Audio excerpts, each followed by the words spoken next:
Bismillahirrahmanirrahim. Assalamualaikum warahmatullahi wabarakatuh. Alhamdulillah, syukur pada Allah, selawat dan salam ke atas Nabi Muhammad sallallahu alaihi wasallam. Mudah-mudahan kita semua diberikan kesihatan yang seimbang. Siapa yang sakit, makanlah ubat. Ada orang tak nak makan ubat, tak apalah, itu pilihan masing-masing ya.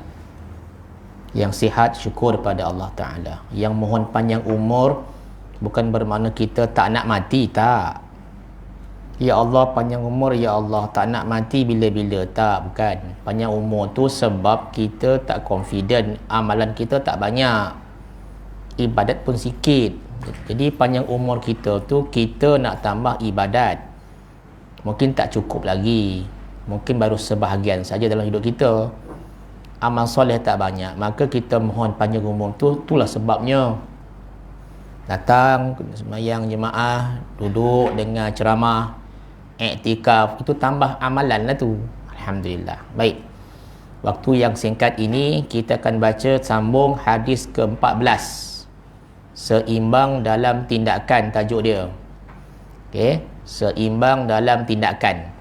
Siapa ada kitab tu dia boleh buka. Okey, boleh semak, boleh tengok, boleh catat, tak catat pun tak apa. Boleh. Dengar pun bagus dah. Gitu. Tak dengar pun tak apa. Yang kat luar tu lah pun tak apa juga. Mereka ada media yang banyak nak dengar ceramah ni, bukan datang surau. Datang surau ni barakah je sebenarnya pun. Barakah dapat, rahmat turun, Allah sayang, macam-macam lah. Tu kelebihan dia kan. Bismillahirrahmanirrahim. Saya mula ya?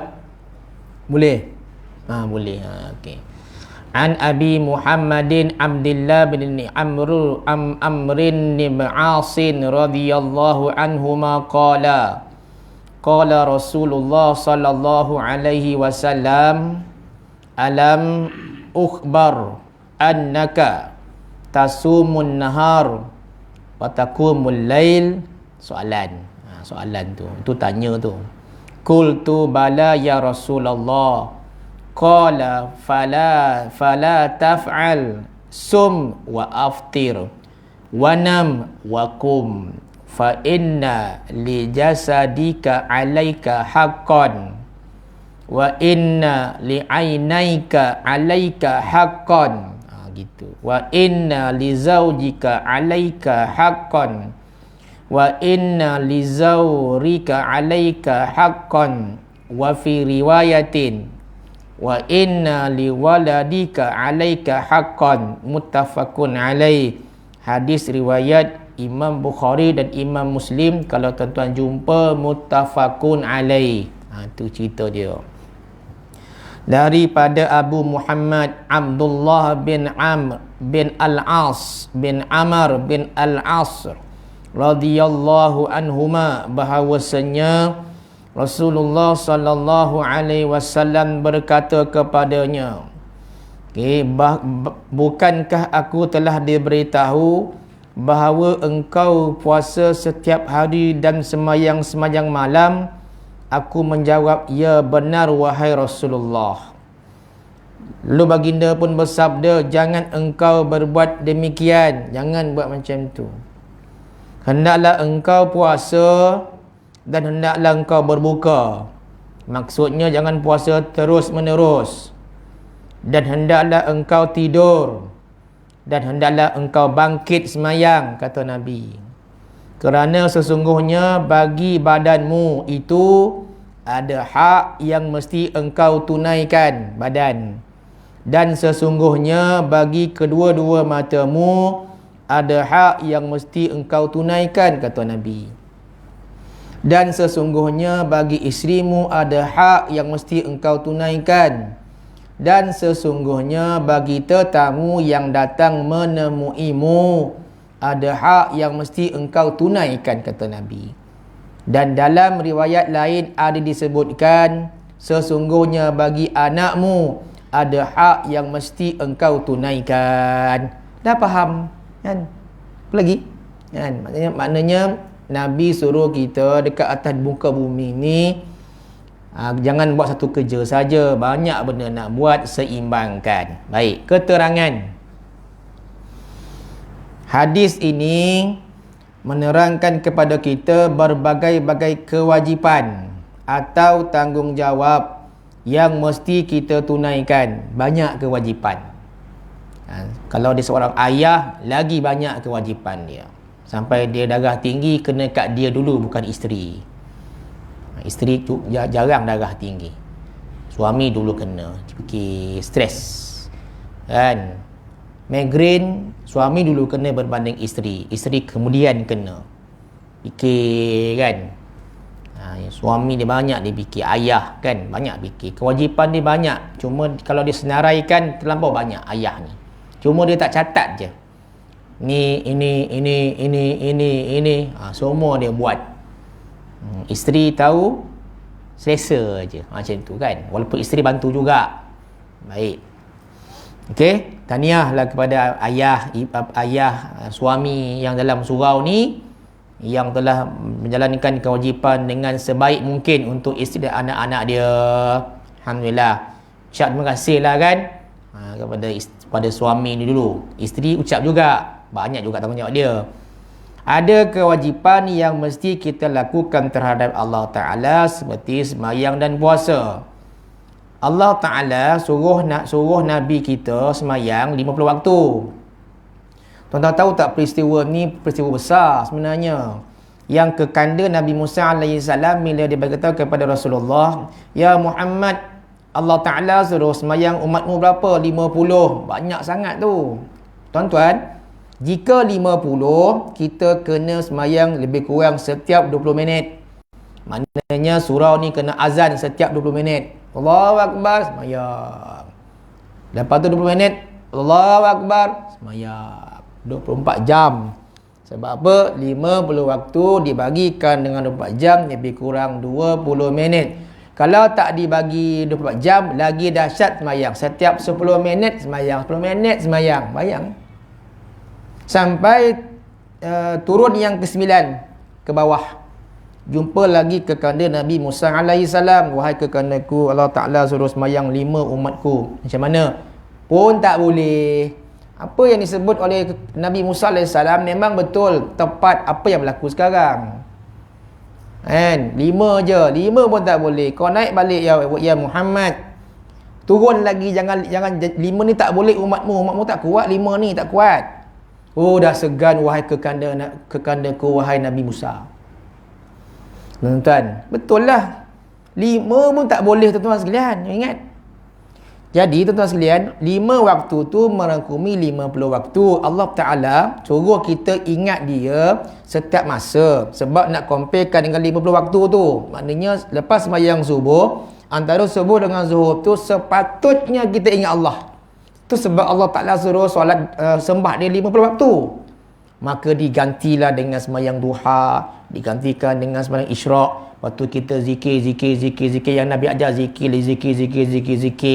Lepas sembahyang qobliyatan, ba'diyatan, ganti balik daripada zuhur ke asar. Patutnya ada sembahyang tu, tapi tak ada. Sepatutnya kita ingat Allah sepanjang 24 jam. Ini yang berlaku sekarang. Jadi tuan-tuan, 5 waktu jaga elok-elok, betul. Sembahyang sunat, option, pilihan. Ada kekuatan, buatlah. Cuma nak kata, kalau langsung tak buat, rugilah kita. Sebab itu menutup sembahyang fardu yang tunggal langgang. Kita buatlah. Yang Nabi kata, sembahyang qobliyatan tu jangan tinggal. Namanya rawatib. Jangan tinggal. 12 rakaat. Jumlah semua rawatib yang kena buat tu. Sebelum subuh, sebelum zuhur, selepas zuhur, lepas tu selepas maghrib dan selepas isyak. Jumlah semua 12 rakaat. Itu pun dah cukup baik dah, tuan-tuan boleh buat. Itu kalau boleh buat. Kalau ada orang tak boleh buat itu, maka dia ambil pula lain pula option. Dia tak boleh buat, tak sampai meeting tak apa, nak balik tak apa, memang tak sampai. Nak hantar anak semua, nak pergi pasar tak sampai. Maka ada option lain. Apa dia? Allah bagi pilihan sembahyang sunat duha 2 rakaat sampai 8. Tu option.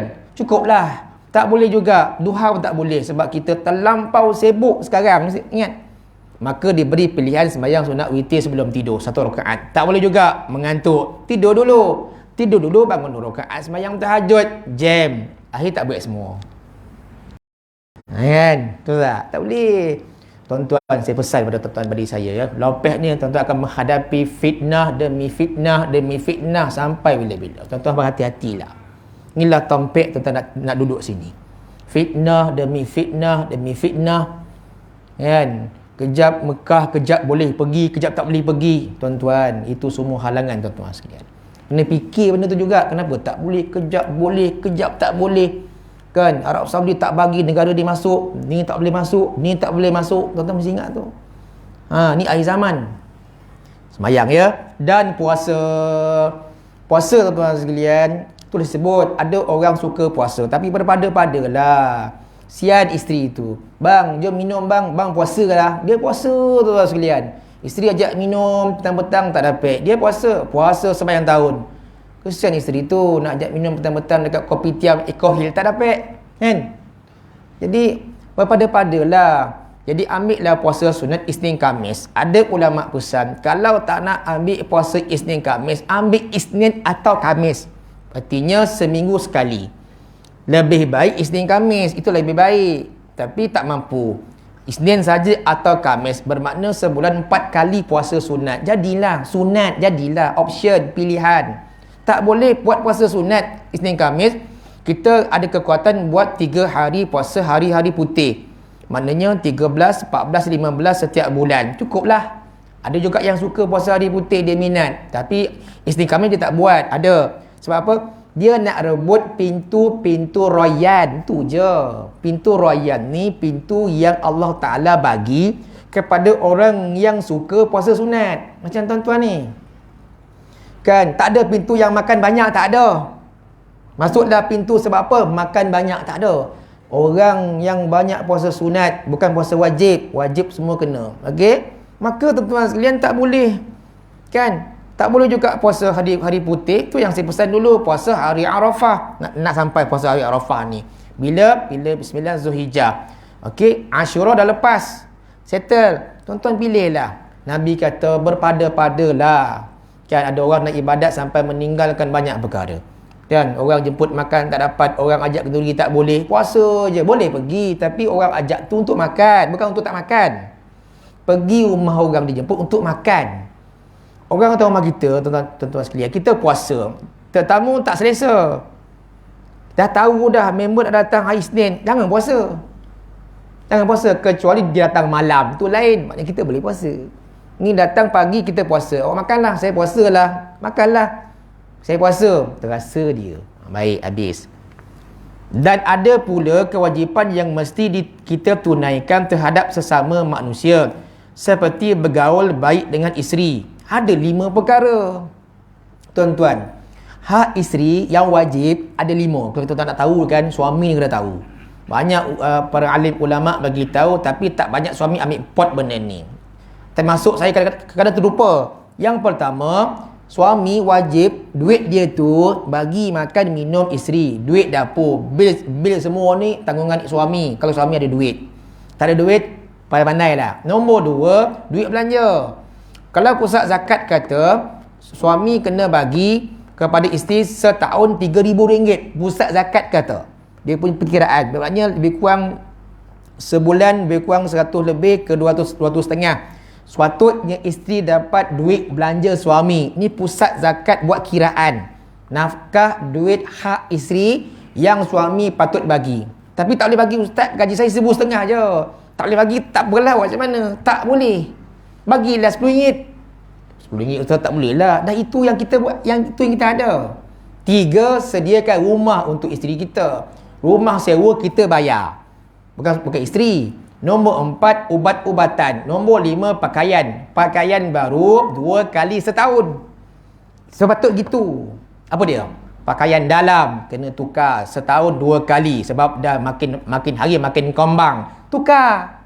Ataupun telekung dia dah rosak, tukar. Tudung dia, kasut dia. Tu nafkah wajib yang kita kena tahu. Tuan-tuan, tak boleh ustaz tak mampu. Tak mampu, ikut yang mampu je lah. Dia kata 2 kali setahun. Kalau 2 kali setahun tak boleh, sekali setahun. Tu sebab perempuan suka beli handbag. perempuan suka beli kasut, itulah dia punya sikap dia. Suami kena sediakan. Baik, tetapi tuan-tuan sekalian, dalam sehari-harian hak isteri kena ada 5. Pertama, kita ada hak kena cakap dengan dia sehari. Cakap, duduk kejap. Pagi, petang, tak jumpa dia pun. Dia balik pukul 5, kita balik pukul 5. Tak jumpa, tak mesej pun, tak telefon pun. Sibuk sangat, betul? Isteri mesej tak sempat balas. Kecil hati saya, abang. Kenapa abang tak balas mesej saya? Aku sibuk sangat lah. Saya mesej abang tak pernah balas pun. Aku sibuk sangat kat pejabat ni, kena marah dengan bos je. Tak sempat. Tuan-tuan, malam duduk cerita.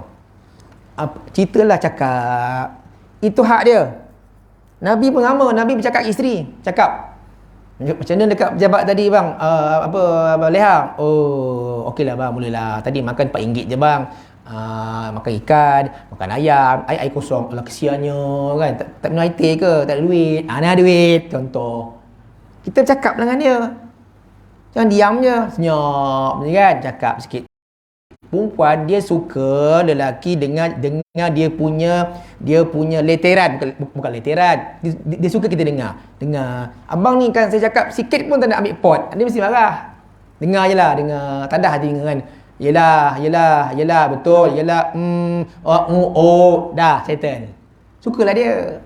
Yang kedua, mesti ada waktu bersama, tidur, iaitu kelamin dengan dia kena ada. Jangan langsung tak ada. Dalam sebulan mesti ada. Jangan langsung tak ada.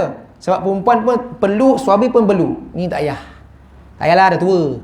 Tak boleh, tuan sekalian, kena ada juga kan. Baik. Yang ketiga, bawa jalan.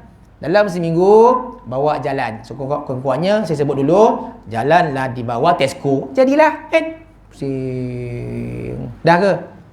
Dah. Ni je bang. Ni je lah. Alright. Balik. Esok posting Eco Hill dekat Mercu Tanda gambar dekat Eco World tu kan. Apa benda tak pusing. Balik. Cukup. Ni je bang. Ni je. Balik. Okeylah, dia sukalah. Bawa jalan. Rupanya isteri ni suka bawa jalan. Tak ada isteri yang tak suka jalan. Kalau tak suka ni bukan isteri. Dia suka. Mana bang? Nak pergi gunting rambut? Nak ikut? Allah. Gunting rambut pun ikut juga. Ikut. Dia suka ikut. Bang, tengok suami pakai lain je. Mana bang? Pakai baju lain ni. Nak pergi tu jap. Nak pergi kedai. Ikut. Dia suka ikut. Bawa je lah. Bawa je lah teman-teman sekalian. Dia suka jalan. Apatah lagi, besok saya nak pergi Cameron Highland dah. Bawa awak. Ya Allah bang. Macam nak mati lah saya ni. Kenapa? Tak pernah abang cakap macam tu. Pergilah. Pergi Cameron. Surprise. Hari jadi dia besok. Masya Allah. Suka isteri tau. Kalau suami yang tak ada macam tu, dia tak syok tau. Yang keempat, makan sama. Ni paling bagus. Makan sama-sama. Pagi tak sempat. Pagi tak bukang. Betul? Subuh dah lewat. Memang jam terus. Abang sendiri lah bang. Saya nak pergi dah. Makan seorang-seorang. Dia dah pergi dah. Kan? Seorang-seorang tak apalah. Tapi ingat, bila balik makan sama-sama. Walaupun penceramah dah makan dekat surau ni, balik karang duduk sama juga. Makan bang, dah kenyang. Dah kenyang pula. Cakap je, okeylah, duduk dengan dia. Dia suka duduk makan sama-sama. Kenyit mata dan pegang tangan. Okeylah. Pegang. Ramai sikit kan? Ramai sikit, suka deh. Semalam kawan saya tu, tuan sekalian, tip yang saya bagi tu dia buat, sampai sekarang dia asyik ulang kat saya. Dia memang pergi mana-mana dia akan buat benda ni. Pernah saya bagi tip dekat tuan-tuan dulu kan. Apa dia? Kena cium kening isteri kan. Dia kalau jumpa saya, ustaz, saya tak boleh lah. Nak keluar rumah mesti cium kening isteri saya. Lain benar lah ustaz. Saya punya badan. Oh, nampak? Tuan-tuan buat. Balikkan buat test malam ni. Buat pra-test. Besok buat yang betul-betul. Ambil tuan-tuan punya isteri tu, bukan ambil lah, tarik dia, cium kening dia. Lain dia cium kening dengan cium pipi. Tuan-tuan buatlah kan. Tuan-tuan tak buat ke? Buatlah. Kan. Tak payah isteri cium kening suami, dia tak ada apa-apa. Suami cium kening isteri. Cium lain, bukan lain tak apa, dia rasa ya Allah, tuan-tuan sekalian. Dia seronok. Tuan-tuan buatlah. Yang kelima, ini ramai tak nak buat. Menyampah. Nombor 5 ni, tak nak buat menyampah. Tak adalah ustaz, tak adalah. Sebut apa dia? Mandi sama. Tak adalah. Tak adalah ustaz. Ya Allah, dah lebih dah adalah. Ya Allah, saya kata Nabi mandi dengan bini dia. Ya Allah, sunnah ya Allah. Tapi jangan mandi hari-hari. Mandilah sebulan sekali ke. Ya Allah, kalau kita punya daki dah toba 4 inci, mandi sama. Boleh tak tolong gosokkan belakang saya? Okeylah. Jangan pakai beruh jawai tu, kasar deh. Pakai yang lembut tu beli. Sop. Ya Allah, sedapnya. Ya Allah. Ini hak dia. Kau cuba tengok. Tapi janganlah mandi malam-malam sejuk kan. Mandilah petang-petang. Kalau anak kau tu lah pintu. Pang, pung, pang. Siapa dalam ni? Sudah. Ini susah ni. Diam. Buka air kuat-kuat. Anak pun main politik juga kan. Siapa dalam ni Umi ke siapa La ilaha illallah. Itulah bang, orang kata mandi malam, sejuk malam ni. Nombor 65 mandi sesama. Macam mana bang? 65 mandi sesama. Ya Allah. Lah goli bang. Goli lah. Kita kau dah 40 tahun dah goli apa benda Itu hak dia. Habis ya. Kan panjang-panjang lain jadi kan. Jadi hak isteri kena ada. Sebab dia balik. Isteri ni dia memang mengharap suami balik. Bila suami balik dia suka. Balik je dia tengok. Tak ada tangan kosong nampak sedih dia. Dia mesti ada buat sesuatu. Kalau tak bawa tu tak ada. Anak pun tengok tak ada hari ni. Tak ada. Sedih dia kan. Dah ayah duit gaji dah habis macam mana kan. Gaji pun tinggal 5 hari kan. Pensan. Tu. Anak tahu Food Panda kan. Main order tolak duit akaun ayah. Tak tahu hilang ni duit ni kan. Tu. Bek ni dah order dah RM100. Guna habisnya kad kredit dia. Ya Allah, anak mak dia punya cara dia main order je. Food Panda pula datang saja kalau kita bagi cash. Tak ada duit baki lah bang. Tak ada duit baki, ambil je lah. Pun politik juga kan. Bila tak ada duit baki ni kita pun ambil je lah. RM5 baki tu kan, ambil je lah. Tuan-tuan sekalian, Food Panda group food Grab ni anak-anak dia main order je. Anak saya yang kecil pun dah pandai dah. Kecil seorang dah order je. Main order je kan. Duit habis lah. Hush. Habis kan berceramah. Aduh. Ayat budak. Habis kan berceramah. Aduh. Astagfirullahalazim, diorang ni kan tak ada hidup mewah, tak apa, tak ada hidup susah lah, senang. Baik, mendidik anak itu antara kewajipan. Tuan-tuan, anak kita ada hak juga, tuan-tuan kena jaga baik-baik. Baru-baru ni saya jumpa seorang profesor tu, dia tahu rumah saya. Profesor tu pakcik saya sebenarnya. Profesor dekat UTM. Kira hebat lah dia kan, duit banyak. Apa yang dicerita kat saya dalam kereta kan, masa saya bawa pergi sembahyang Zuhur kan, dia tabligh kan, dah banyak pergi luar negara, pergi dakwah ke Venezuela, Mazola, macam-macam. Mazola tu minyak kan, bantai lah kan. Dia kata, aku ni kan jumpa banyak parent-parent yang aku jumpa lah, kebanyakannya kata zaman ni zaman mak ayah tolong anak-anak, bukan lagi anak tolong ayah. Dia kata gitu. Nak tak nak, ayah kena tolong anak sekarang. Anak sekarang tak mampu, sian. Gaji 1,500 engineer, apa boleh buat? 1,500 gaji aku 85 tau. Dia cakap saya.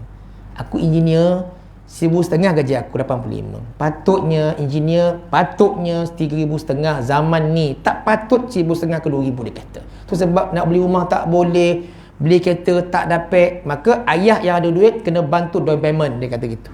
Kena buat macam tu dia kata sekarang ni. Tolong, kesian, tak boleh salahkan anak. Sebab anak pun menghadapi suasana negara macam ni. Terpaksa buat 2 kerja, kesian. Sewa flat 1,500 di USJ. Tuan-tuan bayar, hidup susah, nak beli kereta tak boleh, gaji isteri tak kerja, isteri kerja pun 1,500, 3,000, nak makan. Tuan-tuan ingat, tuan-tuan jangan kata kau sendirilah kerja, ayah dulu sendiri, tak boleh dah. Tak boleh tuan-tuan sekalian. Anak kita sekarang ni susah. Sebab gaji dia tu sikit sangat. Kan? RM1,500, RM1,800, tolak duit kereta RM500, tinggal berapa? Nak makan minum sewa, pop, kosong terus. Kecemasan pun tak ada kan? Tuan-tuan ingat. Jadi hak anak ni, zaman ni, penuh macam robah. Anak tuan-tuan, anak saya kan, yang masuk universiti, banyak guna duit. Sikit-sikit duit. Ya, duit ayah kan makan. Yalah, kita makan dulu kan boleh bercatu kan. Kita jenis makan dulu bercatu, tak apa. Makan pagi, taat sampai malam. Kita. Anak sekarang tak boleh. Makan pagi, tengah hari, malam. Berapa? RM15. Darab 30 hari, RM400.5. Duit makannya, dia bukan kisah. Kan? Ayah dulu, jangan cerita ayah dululah. Ayah dulu memang teruk kan. Tak makan pun, ikat perut. Mak tanya, kau ada duit? Ada mak. Sembunyi tu, tak cakap dengan mak. Tu kita, anak kita. Ya, tinggal RM1 dia ya. Nak makan pun susah. RM1 cabut kita pun transfer.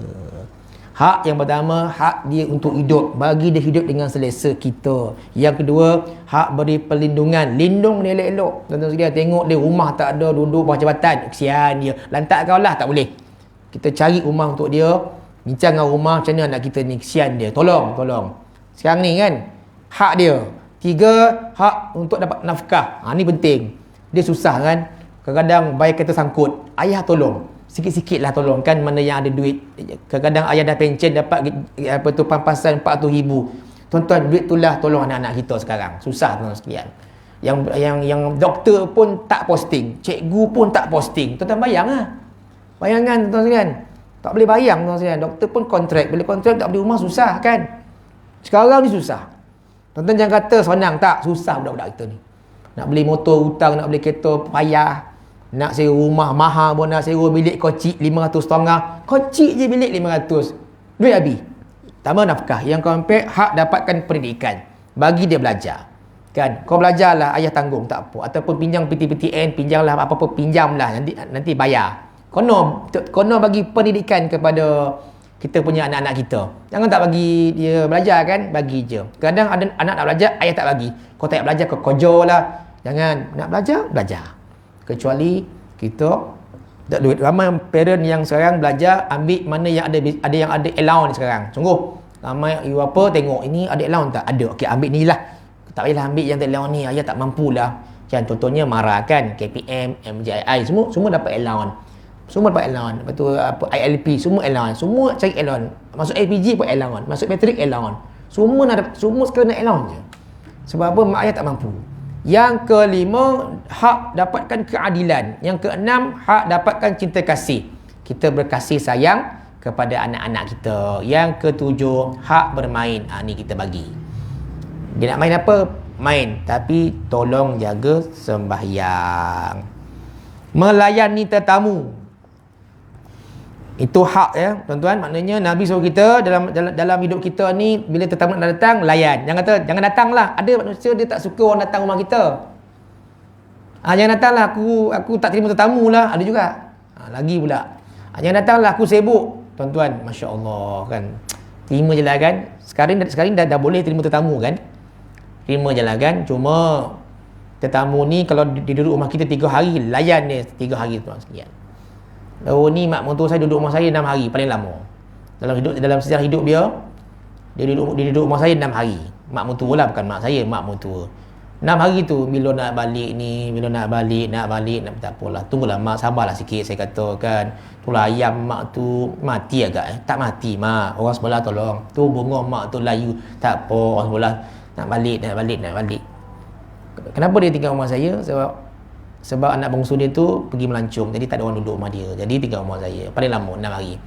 Kita cakap dengan rumah mak ni kan, susah kalau mak nak tinggal rumah kita ni. Untunglah mak nak tinggal rumah kita. Saya kata sinilah.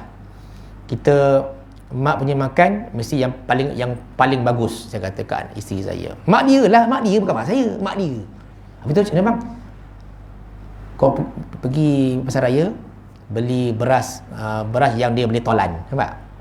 Yang beli beras yang dia tak boleh tolan kan? Beli kan buah-buah apa saja kan, tempat tidur bagi special. Mak datang layan macam raja kan, bilik air bagi dia punya seorang untuk dia kan, makan bagi TikTok Hari yang ke-6 mak balik dah, nak balik dah. Kata terima kasih lah mak. Kerana bila mak duduk rumah saya ni berkat je hidup.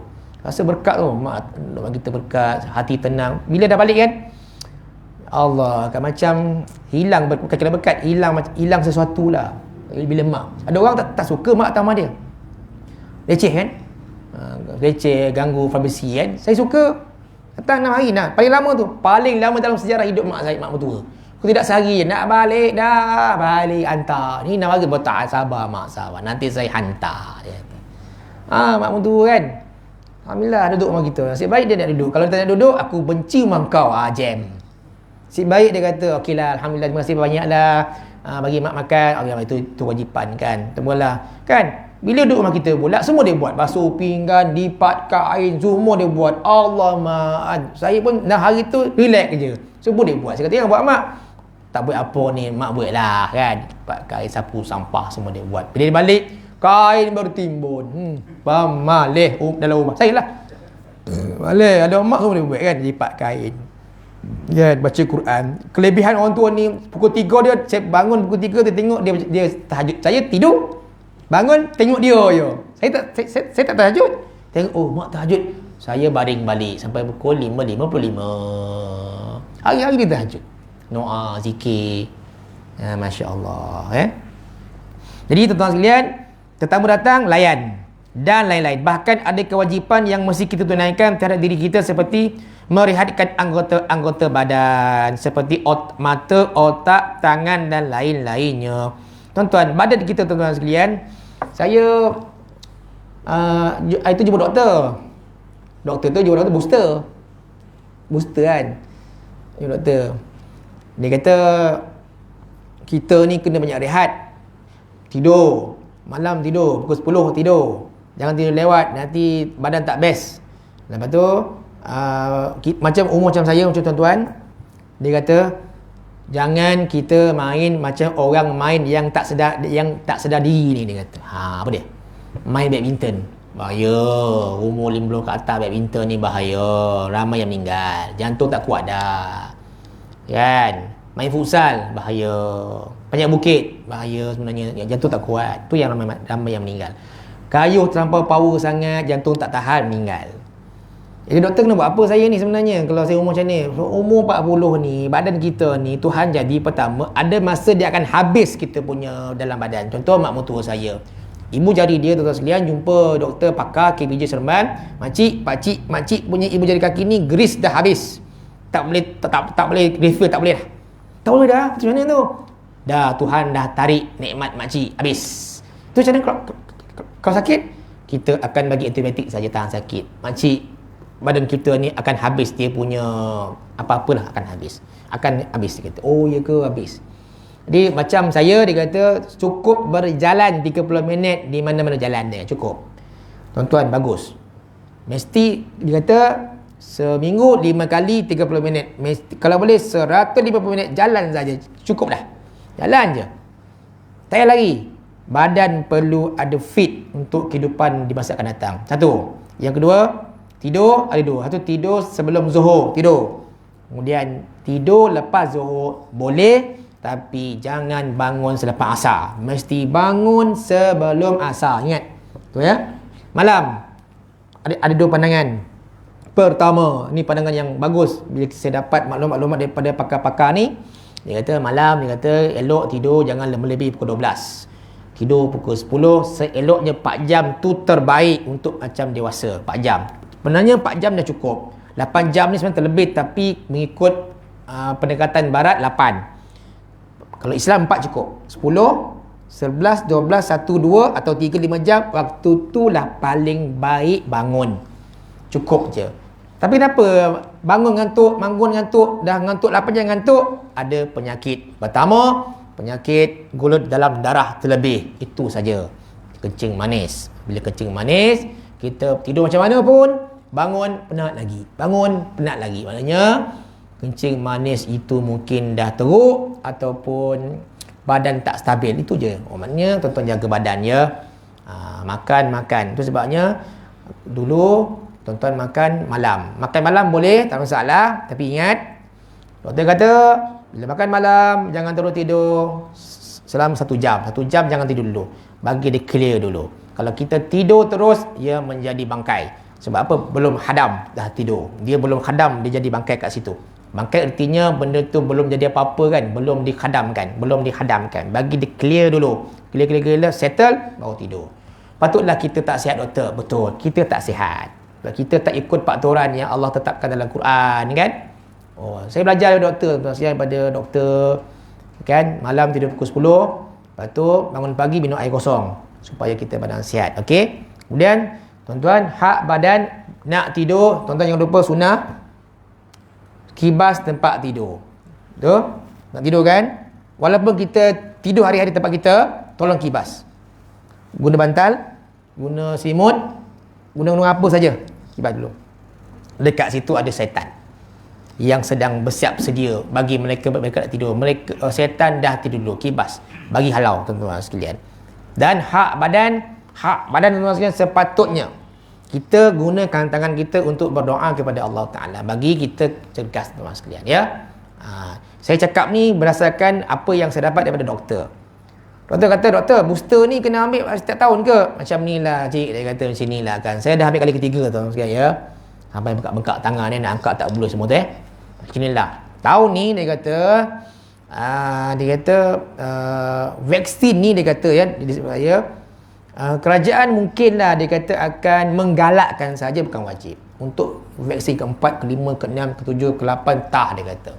Siapa nak ambil, tak nak ambil sudah. Macam touch and go rapid, kerajaan hari ni buat ketetapan boleh buat pilihan oleh rakyat Malaysia, ambil smart tag boleh RFID pun boleh. Pilihan tu yang penting, tak boleh wajibkan. Tu nak cerita tuan-tuan sekalian. Okey. Maka dari hadis ini jelaslah kepada kita sifat seorang mukmin macam tuan-tuan yang soleh, yang dikenaki oleh Islam, iaitu seorang yang menunaikan hak-hak Allah Ta'ala dan juga hak makhluk. Hak Allah mesti tunai, hak makhluk pun kena tunai. Hak anak, hak isteri, hak jiran, rakan sejawat.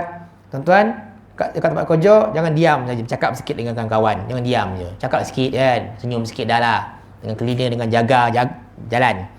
Kat surau pun sama. Oleh kerana itu, sebagian ulama mentakrifkan seorang mukmin soleh itu ialah seorang yang menunaikan hak-hak Allah dan juga hak-hak makhluknya.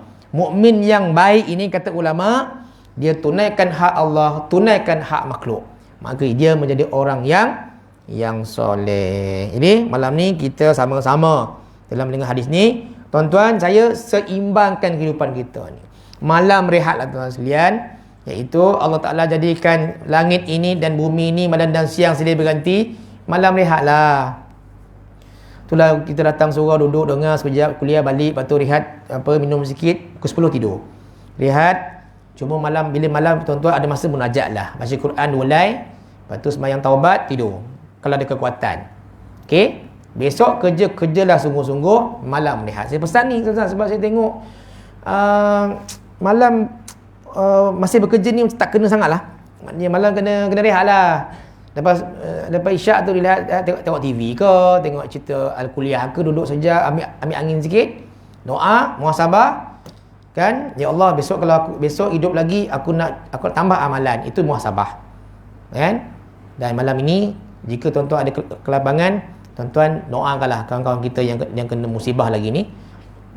Apa-apa musibah lah. Selepas pasal banjir ni, diorang sebenarnya menghadapi banyak masalah. Tuan-tuan sekalian, debu-debu yang berterbangan, dengan tanah-tanah yang masih lagi tak dapat nak dibersihkan. Lepas tu wabak penyakit. Sebenarnya pasal banjir ni lagi teruk tuan-tuan sekalian. Kesian tuan-tuan sekalian, semua dah tak ada. Jadi tuan-tuan yang ada ni, doa je. Wallahu a'lam tuan-tuan sekalian.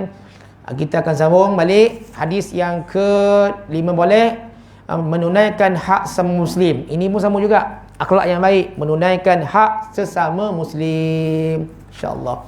Sebabnya surau dia ada program ceramah, dia ada makan, baguslah kan, seimbang kan, terbaik kan, semangat kan.